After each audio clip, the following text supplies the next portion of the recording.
Hi, this is Zak Mir with a special edition of the Bulletin Board Heroes here on Share Talk for Sunday the 25th of October. There wasn't going to be one today, but saw the viewing figures of Share Talk, so I thought, well, let's try and keep that spirit going. Starting off with Blenco Resources, where we've had good rebound here off the floor of this broadening triangle from May, and we're sort of, I suppose, just under halfway through the progression, the expected progression towards the top of the triangle at 12 pence. End of day close through this week's peak, 7.75 pence should do the trick, and get to 12 pence, or take the shares to 12 pence, hopefully by the end of next month. Stop loss at the moment, the 20-day line at 5.92 pence on an end of day close should be more than enough. On to Empire Metals, which had a little bit of a pullback later in the week, but still decent overall.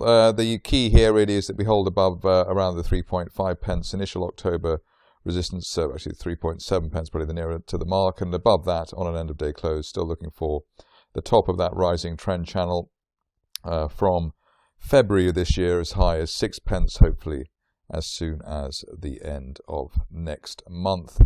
Stock which was specifically requested for Sunday, i.e. today, is Falcon Oil Gas, and I think it's a wonderful looking chart in terms of the little consolidation that we've had there. Tiny bull flag there for the shares. Again, we're about halfway, or just under halfway up through the expected journey here, top of the trend channel there from June last year, heading towards 19 pence. A bit of a pause, I suppose, just near a previous turn of the year resistance around 12-13 pence, so understandable. But that's a very tight flag, which suggests that we shouldn't be hanging around here too long. And at least while we're above the 11 pence area, recent support, looking for 18 or 19 pence by the end of next month on Falcon Oil and Gas. Greatland Gold, the next contender, and here obviously we had the rather nasty pullback to get rid of, I suppose, most of the weak hands in the stock. Pullback there from, what was that, 28 pence back down to 17.5, so that probably cleared it, most of the weak hands out, as I said. Interestingly enough, we never traded as low as the 50-day moving average, and that's something you only see in the strongest of situations, so one shouldn't underestimate how strong Greatland is. End of day close through 24 pence, which is the initial October resistance.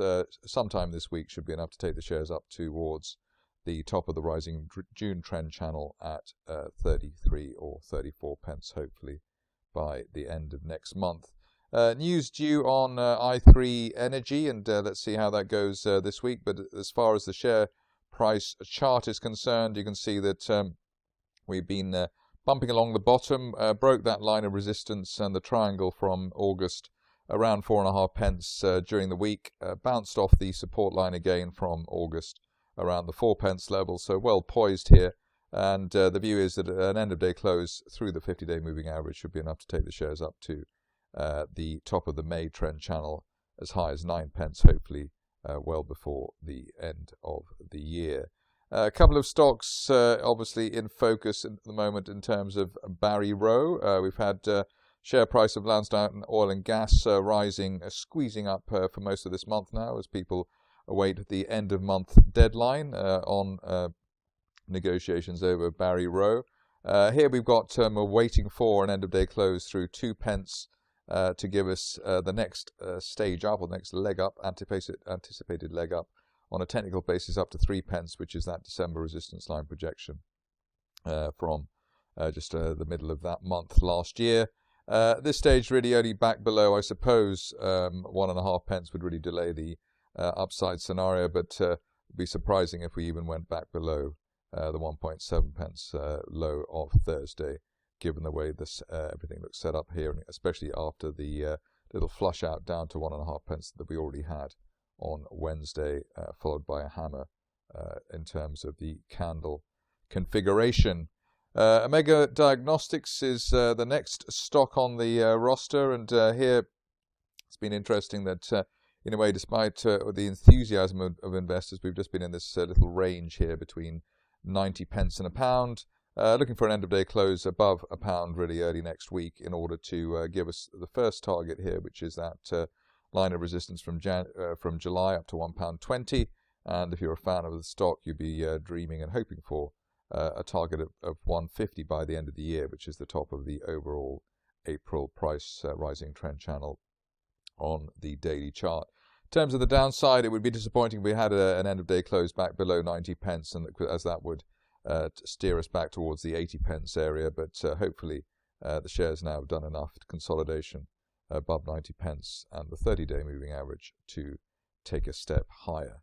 On to Oncommune, and here we can see that shares made very good progress over October, finding support well above the 50-day moving average, currently £1.54, and also finding support at the floor of that rising January trend channel.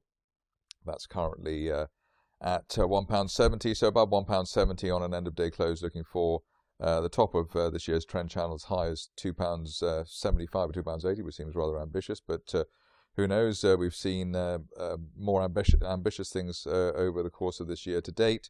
If you're looking for a momentum trigger, an end-of-day close above 180, which was last week's resistance, should do the trick as far as Oncommune.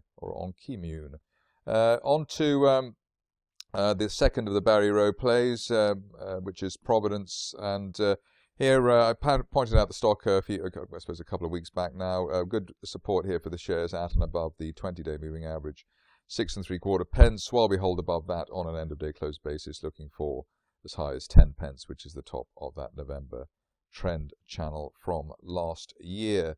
Just a couple of shares to go now. I think the prize for the most talked about stock over the weekend is Vela. I've been trying to get an interview with the company, and hopefully I'll get one soon, hopefully before the shares have gone up too much. Over the week, we saw decent support come in at and just below the 50-day moving average at 0.07.5. Above that, looking for a retest of 0.12, but more importantly, the bigger target here, hopefully by the end of next month, would be a journey to the January resistance line and September resistance through 0.18. So above 0.07 up to hopefully 0.18 or 0.9 on Vela. Finishing off with Zoetic, which has been one of the better performers, one of the smoother performers over the last month or so. The point of interest here, I think, is that we previously had a target around the 40 to 45 area.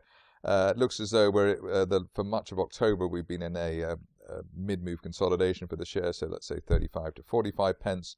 Looking for a break of 45 in order to deliver the next leg up, which would hopefully be a move towards the top of the August trend channel at 70 pence. Maybe as soon as the end of November, hopefully by the end of the year. Stop loss at the moment, back below 35 should do the trick on this particular situation, and ideally there's not even an end-of-day close back below recent 38 pence support. That's it from me today. More updates tomorrow.